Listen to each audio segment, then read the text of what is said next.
Inilah lucunya kaum Melayu negeri kasino Malaysia, seperti tercermin dalam pemberitaan media Malaysia. Kita sudah bahas sebelumnya bahwa, ketika Indonesia hampir menang melawan Bahrain, media berita harian Malaysia tidaklah memberitakan pertandingan tersebut. Padahal banyak sekali berita mengenai sepak bola yang lain yang dimuat. Nah, kali ini, setelah Indonesia kalah melawan Cina, media yang sama cepat sekali memberitakannya. Biar otentik, kita simak saja isi berita koran tersebut. Indonesia bukan tandingan China. Indonesia tumbang buat kali pertama pada aksi kelayakan Piala Dunia 2026 selepas tewas 1-2 di tangan China sebentar tadi. Pada aksi di Stadium Bola Sepak King Daoh Youth itu, tuan rumah mendahului dengan 2-0 pada babak pertama. China meledak gol pertama menerusi jaringan Bahram Abdueli pada minit ke-23, sebelum Yuning Zhang melebarkan jurang dengan gol kedua pada minit ke-44. Indonesia mengurangkan defisit dengan jaringan Tom Hair pada minit ke-86. China kekal di tangga tercorot meskipun meraih kemenangan pertama pada pusingan kelayakan Piala Dunia 2026 apabila diketepikan Indonesia menerusi perbezaan jaringan.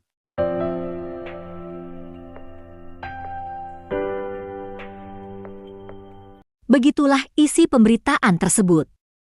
Kita akui bahwa kali ini tim Indonesia kalah melawan Cina. Tapi dari segi menguasai bola, Indonesia sebenarnya lebih unggul. Dari segi serangan juga lebih banyak dibanding Cina. Mungkin strategi Cina kali ini lebih baik dalam menghadapi lawan, di samping adanya pemain Indonesia yang melakukan kesalahan. Nah, Malaysia memang pernah menahan imbang Cina tahun lalu. Tapi hal ini hanyalah pertandingan persahabatan. Statistiknya pun sebetulnya, Cina lebih unggul. Keberhasilan Malaysia menahan Cina, walau hanya dalam pertandingan persahabatan itulah yang mungkin bikin Melayu negeri kasino merasa lebih hebat. Dan selama ini, urusan bola memang selalu menjadi biang pergaduhan antara netizen kedua negara, seperti yang digambarkan orang Malaysia berikut. Tapi aku tak faham juga, macam ada beberapa orang Indonesia yang komen kat sini. Tahu kenapa aku tak pernah masuk dalam ejekan antara dua negara ni. Ya. Sebab malu. Tak malu apa? Malu apa? Dua-dua ranking 100 lebih. Dua-dua ranking 100 lebih ni. Lepas tu bergaduh sama-sama sendiri.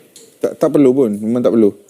Kita sedia maklum, Indonesia sekarang ada momentum yang lebih baik atas mungkin kepimpinan yang lebih positif dan juga dibantu oleh pemain-pemain naturalisasi yang dibawa masuk, pemain warisan yang dibawa masuk membantu pasukan. Aku rasa benda tu sangat positif dan aku puji dia orang. At the same time, aku juga acknowledge yang Malaysia ada kelemahan. Kita sedang mencuba. Aku takkan ever salahkan pemain-pemain di atas padang. Especially player-player ni semua, they are trying their best. Macam aku tak pernah juga masa mereka kena ban dengan FIFA ke, masa banter era zaman Scott McManamy ke, aku tak pernah pun mengejek tau. Just critically analyse, yes, one or two times, but never ejek sebab segan. Nak ejek tu segan sebab sama-sama banggang. Apa maksud aku? Oh ni. Kalau dua-dua dah jadi masuk bracket tier 1 Asia, okay, let's go. Baru ada rivalry. Ada rivalry sedap sikit. Ini dua-dua. Kalau contoh kita ranking 2 dan mereka ranking 3, nanti kita gaduh, adalah fungsi dia gaduh. Dia rasa macam mana tau? Kita nak gaduh ni, dua-dua ni. Macam Indonesia gaduh. Thailand tengok, apa ni budak-budak dua ni. Thailand tak apalah. Yang aku risau yang tengok macam Jepun, Korea. Tak, Jepun, Korea memang tak tengok langsung lah. Buat apa nak tengok bracket C ni? Dia nak tengok buat apa? Thailand tengok, apalah adik-adikku dua orang ni tengah bergaduh sama-sama sendiri. Ya segan tak? Bagaimanapun Indonesia masih memiliki sedikit harapan untuk lolos ke Piala Dunia. Dan yang lebih penting lagi, Indonesia telah lolos ke putaran final Piala Asia, hal yang masih akan diperjuangkan oleh Malaysia. Dan mungkin kekalahan Indonesia kali ini cukup bisa menjadi hiburan bagi kaum Melayu negeri kasino. Kalau tidak, akan semakin stres seperti yang tergambar dalam komentar berikut. Sedap kena hina, kena caci dengan jiran. Ini yang akan kita hadapi. Ayat ni kalau sampai di Indonesia, memang Malaysia jadi bahan mereka lah. Macam mana nak lawan Indonesia? Indonesia seri dengan ranking di bawah 50 tahu. Aku mau sokong timnas Indonesia lah lepas nih. Memalukan belajar dari Indonesia, apa mau malu? Indonesia semakin hari bertambah pemain kecampuran grade A. Malaysia masih tak dapat lagi pemain campuran grade A. Lembab PAM, pemalas sekali, seperti sengaja tak mau lolos Piala Asia 2027.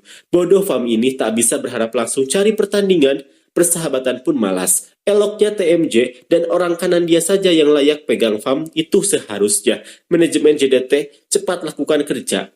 Tahu-tahu sudah ada, selagi Midin dan geng-geng dia ada dalam FAM, selagi itu sepak bola Malaysia masih tak maju. Saya pusing dengan FAM ini, katanya mau lewati ranking India tapi pertandingan internasional ada satu saja, lawan Selandia Baru pula. Prediksiku, Harimau Malaya takkan lolos ke Piala Asia 2027 karena hanya juara grup saja nanti yang bisa lolos.